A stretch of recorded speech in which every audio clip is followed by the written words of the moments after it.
Okay, so it is up on YouTube.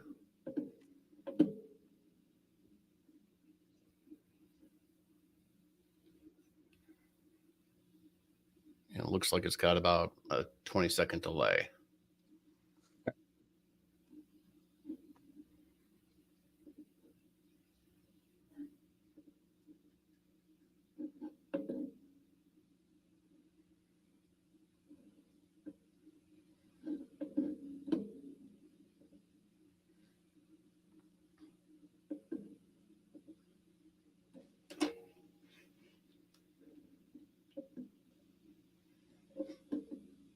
Does appear to say that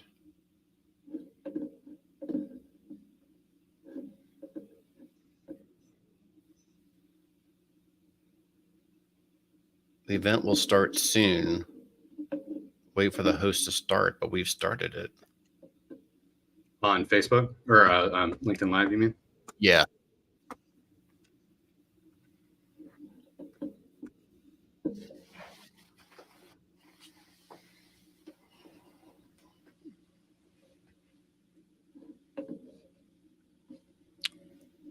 All right.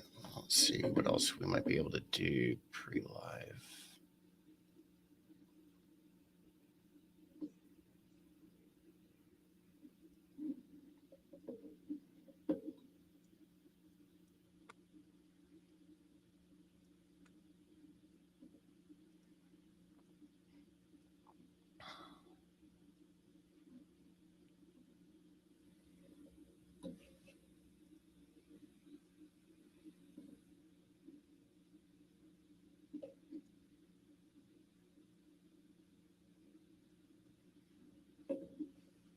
So I'm not sure why it's not going live on LinkedIn. It's live. Yeah. No, we're. So I just you show it live on your side? Yep. Okay, great. Well, then I'm going to stop talking. We can go ahead and get started. All right, wonderful. All right, good day, everybody. Welcome to Soundwave's first LinkedIn Live event. For those of you that are not familiar with us, Soundwave is a technology management consulting firm with a specialized practice in CMMC. We're an authorized C3PA supporting clients throughout the United States, and we have extensive experience helping government contractors prepare for CMMC, as well as other aspects of cybersecurity. This broadcast is going to be the first of many to come. To stay informed about our upcoming events, and if you are watching this on YouTube, please like us and subscribe to our channel for future events. Today, we're going to be focusing on software assurance and its impacts on CMMC, if any. Within the last month, there's been extraordinary activity in the CMMC ecosystem with the release of the proposed rule and the FedRAMP equivalency memo by the DoD, all causing quite the stir by government contractors and security practitioners alike.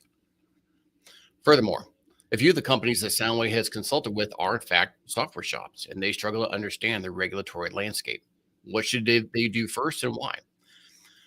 We'll explore these and other challenges in today's session. And if you have questions, please submit them, and we will attempt to respond to all of them at the end of our session. If in the event we're not able to directly respond to your questions, please contact us directly, and we will be displaying our emails at the end of the session. Joining me today is Brian Gallagher, CEO and co-founder of CodeLock. Welcome, Brian. Thank you. Glad to be here. You know, Brian, there's so much focus on CMMC, but when we explore the greater concepts of supply chain risk management, software assurance is obviously one of the top issues, as we've seen with SolarWinds and other companies who have been subject to exploitation. Can you share with us a little bit about your background and what was the catalyst for you helping to establish CodeLock? Sure, absolutely. I have a background last 20 years in defense and security as a whole. Started with the United States Secret Service and their technical security division post 9/11. Kind of fast forward, jump a decade ahead. Got out into the private sector, still focused in national security, but cutting edge technologies, technology focused specifically, and started an AI company in 2019. Well, 1 year later, in December of 2020 is when the SolarWinds attack happened. I think everybody is familiar with that and the impact that that's made across the country, but on the software industry as a whole. Sure. So it happened to be right place, right time. already working with government, and we took some pieces of technology that we were working on and applied it to this problem space, and that became the start of CodeLock. Interesting. Okay. Well, tell you what, why don't we set the stage with some of the statistics? So would you care to share with us some of your detailed knowledge on this area as it applies to software assurance? Sure, absolutely. So mentioned SolarWinds and kind of the start of things.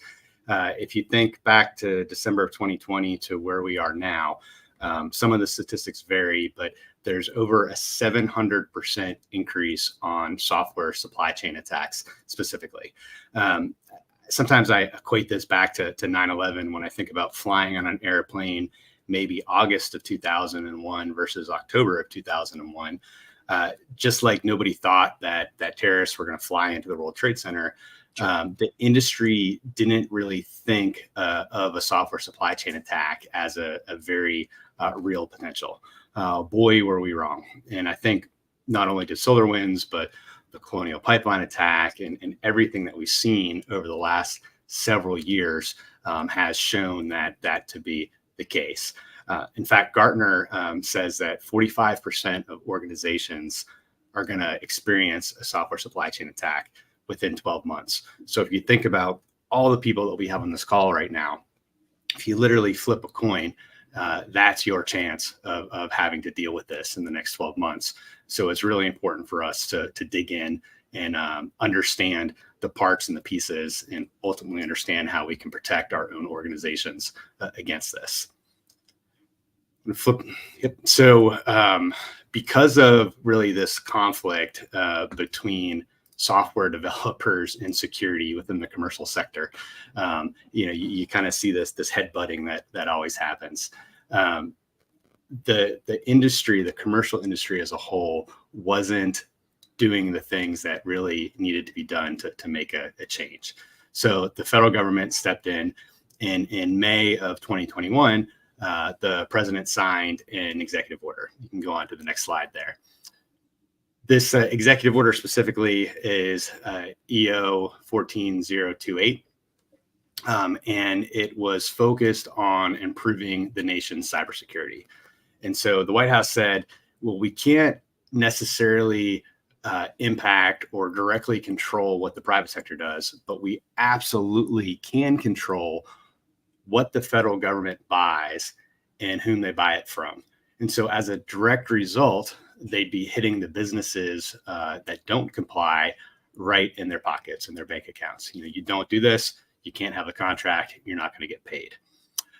So if you advance just the slide one click there, sorry, go back one. I was off of my sequencing.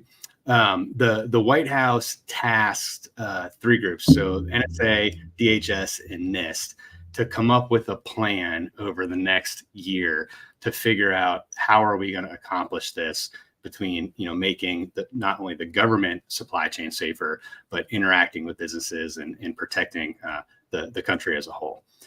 So advancing forward, a lot of people who have heard about this executive order or the corresponding standards tend to think of a software bill of materials.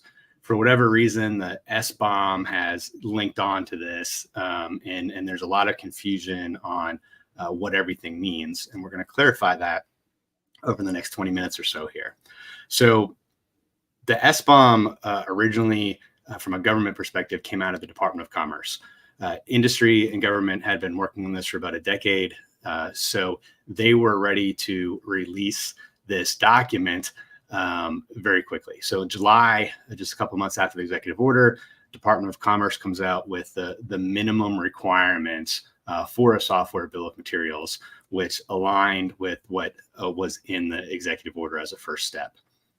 Then after that, the next thing that happened is with this SBOM specifically, looking at, well, what are the minimum components that somebody's going to actually have to submit and include. So Commerce got the SBOM document in place.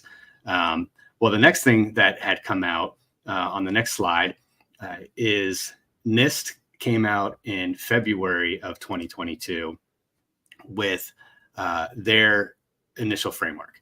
And this is sometimes referred to as the Secure Software Development Framework.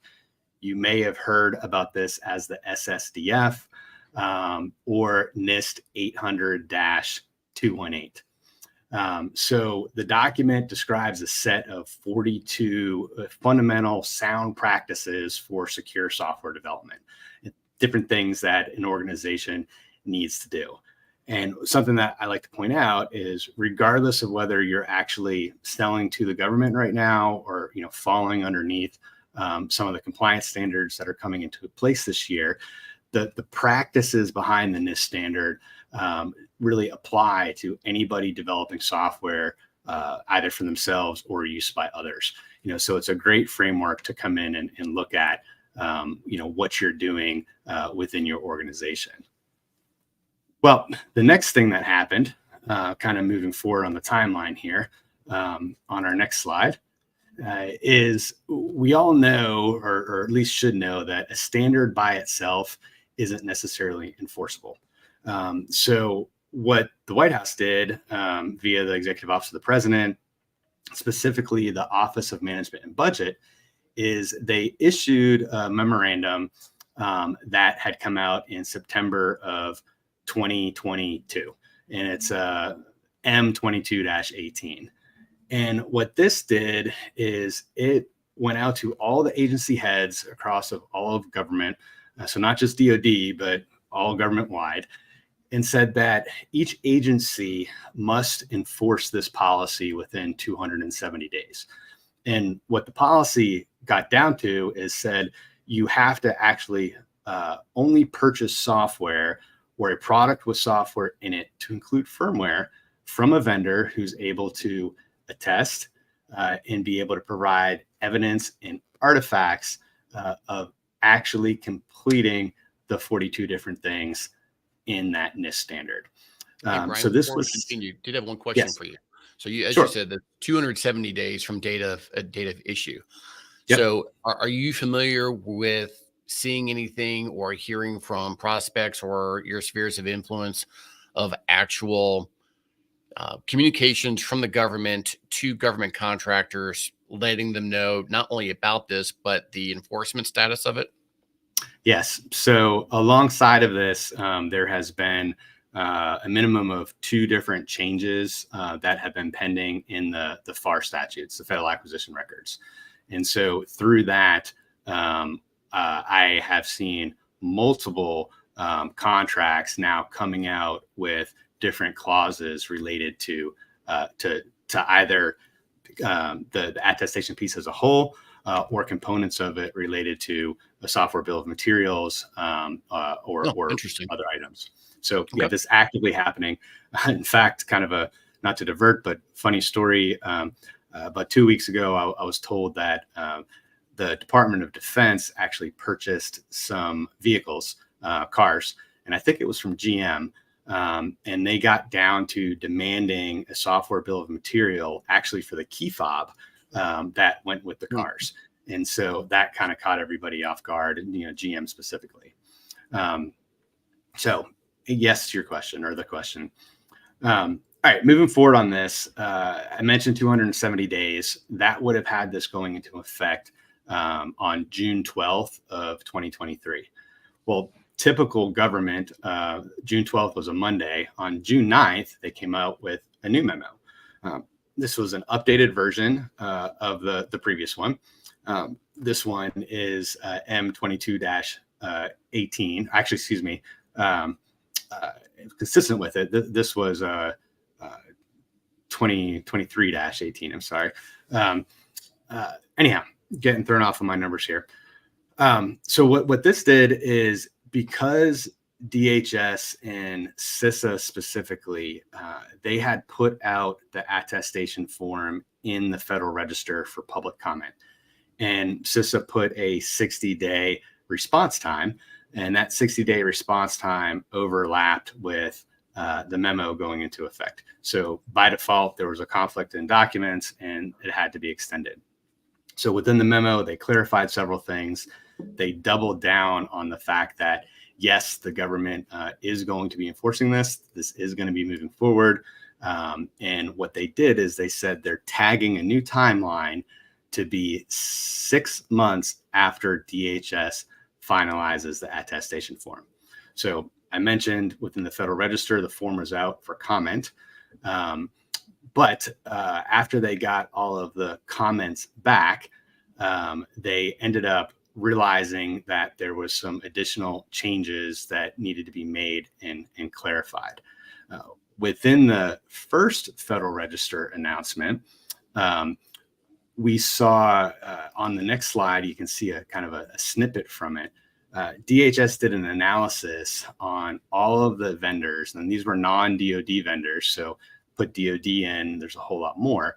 Sure. All the people that would actually have to be responding in dealing with this mandate. And there was about 2,700 individual vendors that had to submit at least an initial attestation form. They said about half of that are going to have to do resubmissions over the year. But the scary part to the vendors is that DHS estimated that it was going to take over 11,000 man hours per year to comply with this mandate, which is just absolutely crazy. Now, that's an average. Big defense company is going to cost a lot more. Smaller SMB is going to be a lot less. But on average, just under $1 million a year is what they said this would cost companies to have to comply with and move forward on. Brian, so just to clarify, so this number Sure. for the almost $1 million price tag, that 123,000, is that an aggregate or is that the estimate per company? So that's an estimate per company. Oh, wow. And again, it's somewhat misleading because, like I said, the larger company is going to be a whole lot more, and the small company is going to be a whole lot less. But they looked at the breakdown of what you would pay a CISO and different analysts, per hour, how many man hours, and there's a whole write up within the Federal Register on how they had come to this. But the bottom line is it was going to take a lot more work than just signing your name to a piece of paper or kind of raising your hand, right? There's a lot of different things that had to be done and addressed.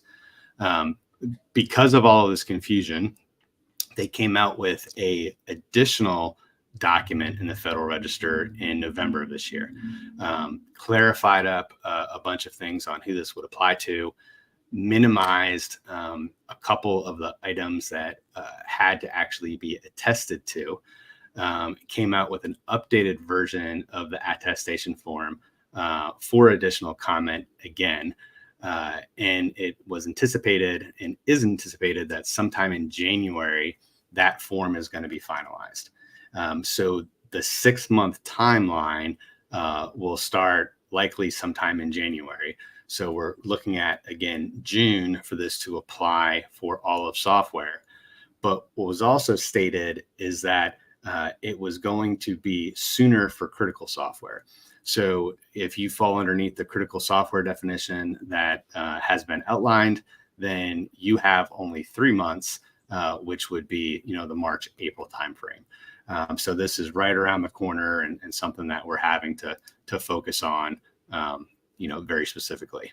Yep. So if you jump to the last of the kind of the charts here, when you look at everything, there's all these different pieces, whether it's the executive order or the NIST standard or the Federal Register or the SBOM, these different memos. And what I've found, just talking about this over the last several years, is people tend to be very confused on what's what. So this is kind of the map and the landscape. Each document somehow refers to each other, but it all leads up to the executive order and the implementation of the executive order and the anticipated enforcement dates around it.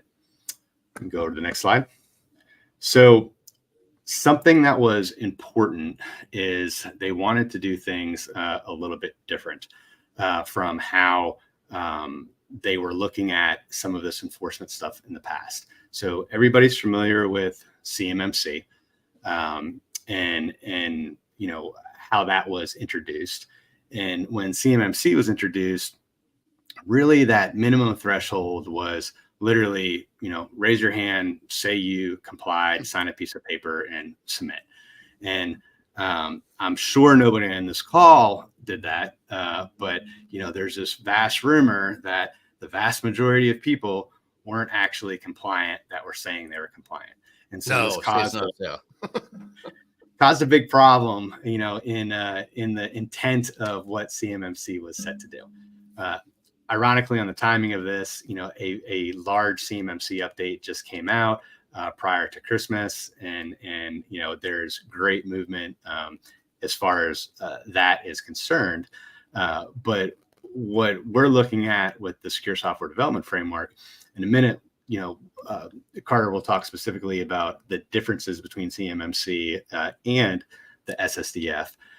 But the government said, we want to ensure that the private sector is actually doing this. And so different from CMMC, they put a 3-step process in place. And the first step is, yes, self-evaluation, self-attestation, looking through the different items in the NIST framework and seeing whether or not you feel you comply or don't comply, or coming up with a POAM, plan of action, and milestone against any individual item that you don't comply with. Well, they took it one step further, and they said step 2 is what they're referring to as a second party attestation. And that second party is actually the contracting officer. So the contracting officer or office will now request that you provide artifacts, which are pieces of evidence, so artifacts and evidence for the individual line items that you're attesting to. Obviously, the software bill of materials, is the one that people have been focusing in on, but there's multiple other things that they're going to want to see, but from logs to records to policies, and you having to submit that. Now, in the event that the contracting officer isn't satisfied with what was sent in, and there's a lot of questions about, how are they qualified to evaluate some of these things or not, and where does that fit? But the third piece of this is the contracting officer can require a third-party attestation, which would happen at the vendor's cost by a certified 3PAO. Obviously, Soundwave is certified as a 3PAO, and so you can see where some of this partnership stuff plays in between the two of us. But they will come in and look at all your documentation and actually certify you as being compliant. So again, that can happen because the contracting officer isn't satisfied with something that they've seen, or they can decide to do that just due to the sensitivity of the project, the critical nature of it, and they want to just have an extra set of eyes over top of things. So that's kind of the landscape. Yeah, great. Go ahead, yeah, no, great back brief. Thank you. So I did want to pull in the thread a little bit for step 3. So with regards to third-party attestations, and you're correct. I mean, so Soundwave is a C3PAO, but did the narrative of the memos prescribe specifically a 3PAO that is authorized to do FedRAMP versus one that is authorized to do CMMC? Or can it be something along the lines of a company goes and hires, let's say, check marks and their professional services to come in and to run a static and dynamic code scan?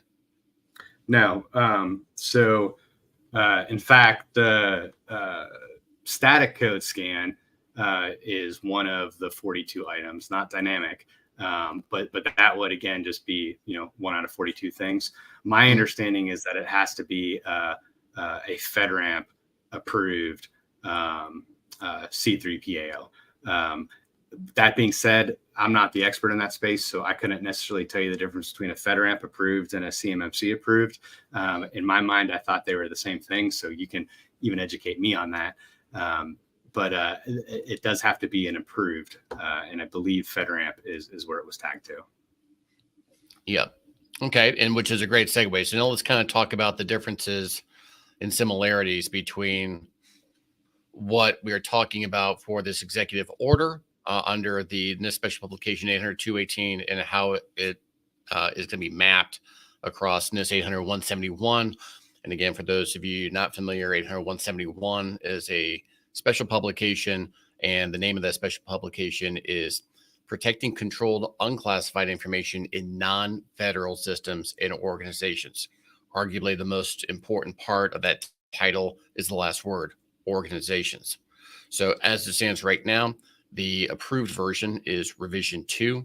There is draft in the process of being finalized that will be known as revision 3. That is slated for release sometime between now, January and March of this year, 2024. And then you have CMMC level 2 objectives, which in many ways are predicated upon 171, but there's some nuances and specificity to that. So I've selected a total of 7 controls that are coming out of 800-218, and I want to be able to share with the audience their alignment as it applies to these other 3 paradigms, these frameworks. So the first one defines security requirements for software development. In each of these cases, they are all within 800-218. Now, what I think is of interest is 800-171 in its current revision. It's loosely associated with that, but just barely. There is one objective within one control that makes reference to software. In revision 3, albeit in draft format right now, once it becomes codified, you should expect to be able to see, based on what was included in the draft, a more robust narrative on how controls are going to not only apply to software assurance, but in addition to that, additional control families, specifically supply chain risk management at a larger level, which will come back to what Brian made reference to with regards to software bill of materials, and also how are you properly vetting that organization, not only its code build, but the company itself. Implement roles and responsibilities. That's going to be pretty much synonymous with all of the frameworks.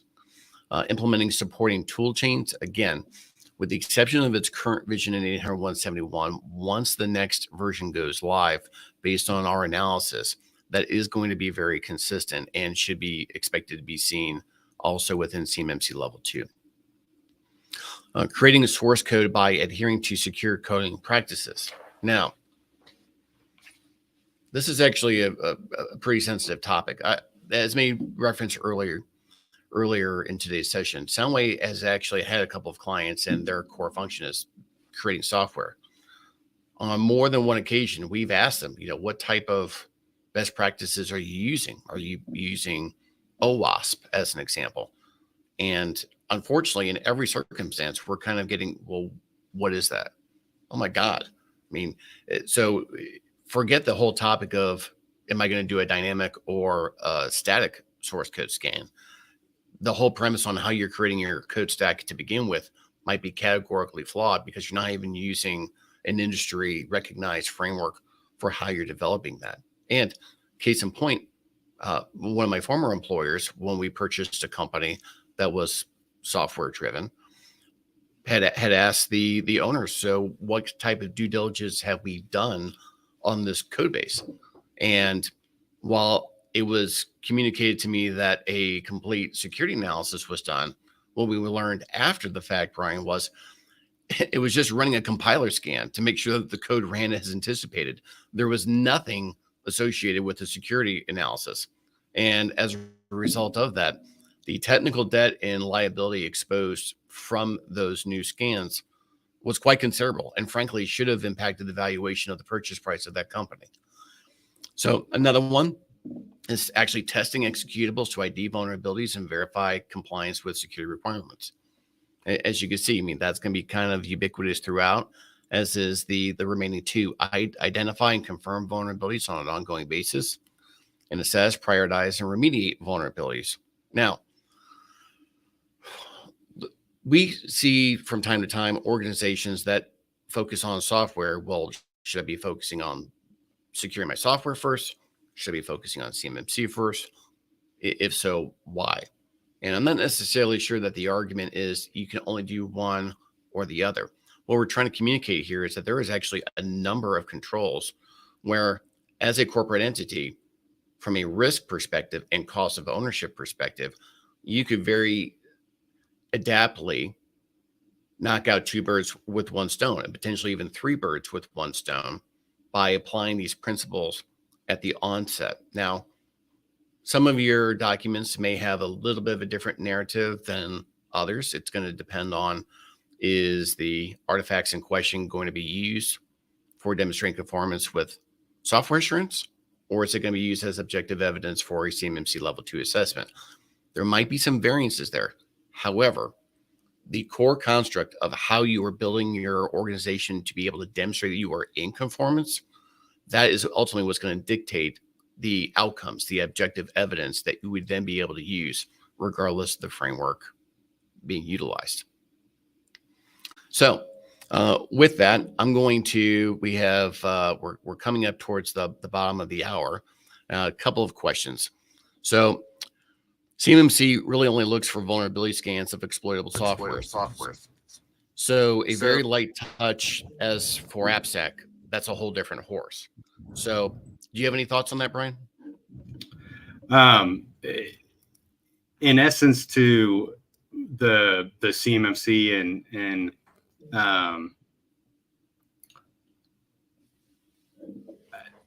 I'm less familiar on the CMMC front. I've been, my specialty is the SSDF. I think that makes a lot of sense on the CMMC side, but in fact, take that just one step further real quick.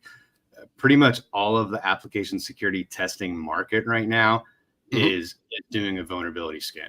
I mean, they're looking for some sort of known threat, either by a vulnerability or matching a proprietary database of malware that they have.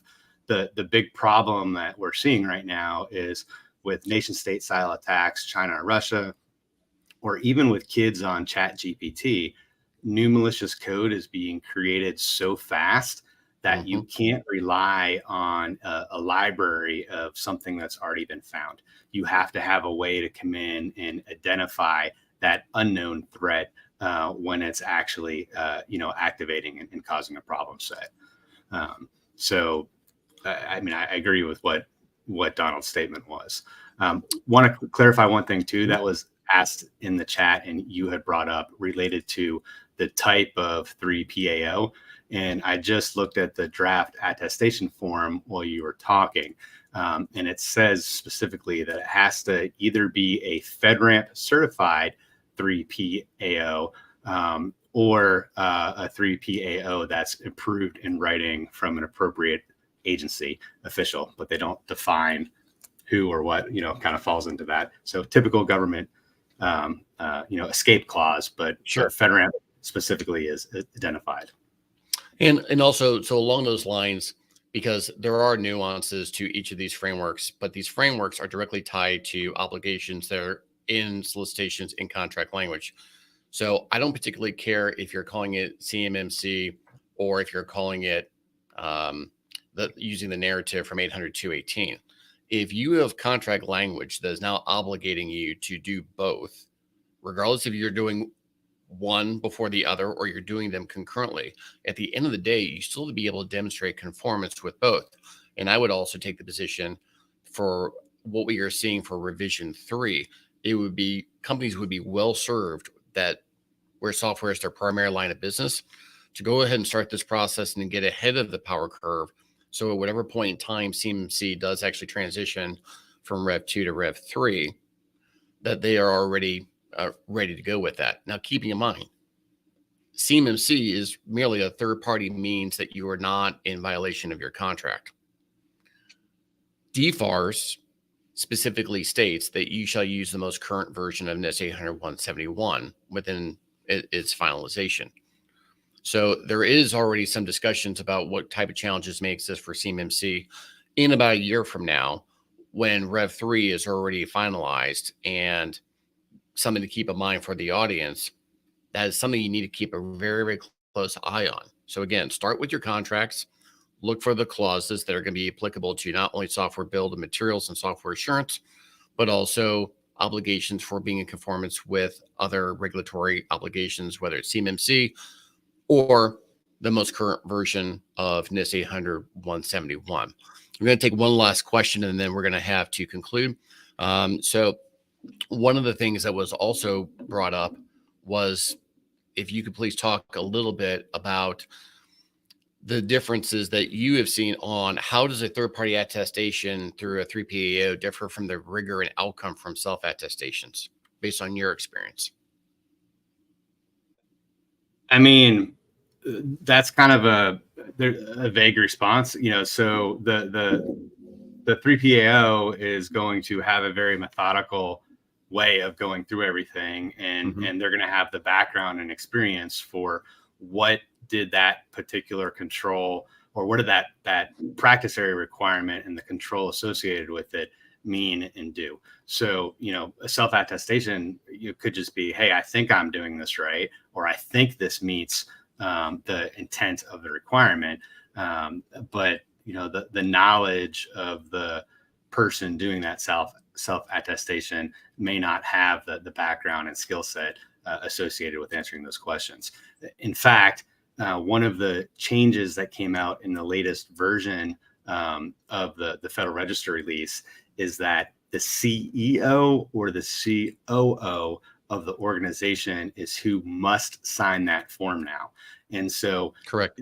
They're not going to have necessarily the technical know-how on each line item, but they do have the ultimate legal responsibility, within the organization. So big difference, I think, on the level of input between those two things in response to that. One is that these documents, whether it's going to be digitally signed or wet ink from the C-suite, can and most likely will be used in the future as evidence for a potential False Claims Act if the organization is determined to willfully be misrepresenting their posture, their security position, if you will, in order to garner a U.S. government contract. Second point, one of the things that we see, I'm kind of curious to see if you see similar responses. Well, our software is in GovCloud, so we're good. GovCloud is FedRAMP, so we're solid. Okay. The enterprise that you are running it on is certified. That doesn't necessarily mean your software build is certified and has undergone the same rigor as a formal FedRAMP certification process. Well, and let me clarify one thing too on that point, Carter, because we mentioned the FedRAMP C3PAO. That's just a certification related to the assessor. Okay, they're not assessing does the software meet FedRAMP. Very specifically in the guidelines and the documents, it says the assessor must assess for how it complies with the NIST Secure Software Development Framework. Right. So, in essence, this has nothing to do with FedRAMP. There are comparisons and correlations, but just because you're FedRAMP certified as a vendor does not mean you're compliant with the Secure Software Development Framework. They're two separate things that are going to interact. We should maybe add FedRAMP to your chart and look at that in the future too. Very, very insightful, very informative. Well, Brian, thank you so much for being part of Soundwave's very first live event on LinkedIn. For those of you that are attending, again, this session has been recorded and will be available on our YouTube channel, and we will be providing links to that on our social media accounts as well. Thank you, everybody, and have a wonderful weekend.